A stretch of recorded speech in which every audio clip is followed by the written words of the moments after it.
Interest नाही. मला वाटले की 2014 पासून 2024 पर्यंत काँग्रेस पार्टी देशातील लोकसभेत मुख्य ऑपोजिशन पार्टी होते. मी नेहमीच पक्षाला सांगितले होते की we should oppose, but we should oppose constructively. मोदीजींचं नीती स्कीम्सचा विरोधात जर बोलायचं असेल, कन्स्ट्रक्टिव्हली बोला. सजेशन्स आम्ही देऊ शकतो.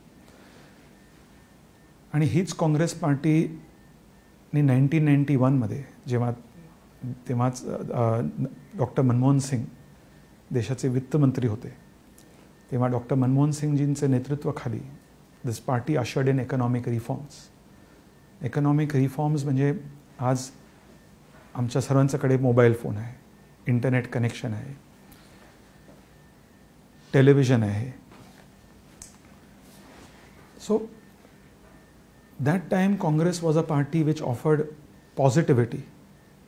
आणि आता हे कन्स्ट्रक्टिव्ह स्पेस हळूहळू पक्षात कमी होण्यात निगेटिव्हिटी म्हणजे तुम्हाला काय म्हणायचं? राम मंदिराच्या कार्यक्रमाला नाही, फक्त राम मंदिराला विरोध म्हणून तुम्ही हा निर्णय नाही.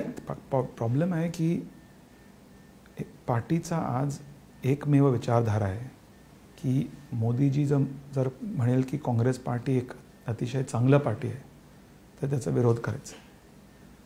एकमेवच विचारधारा आहे. आणि माझं राजकारण कन्स्ट्रक्टिव्ह आहे. मी सोल्युशन ओरिएंटेड पॉलिटिशियन आहे.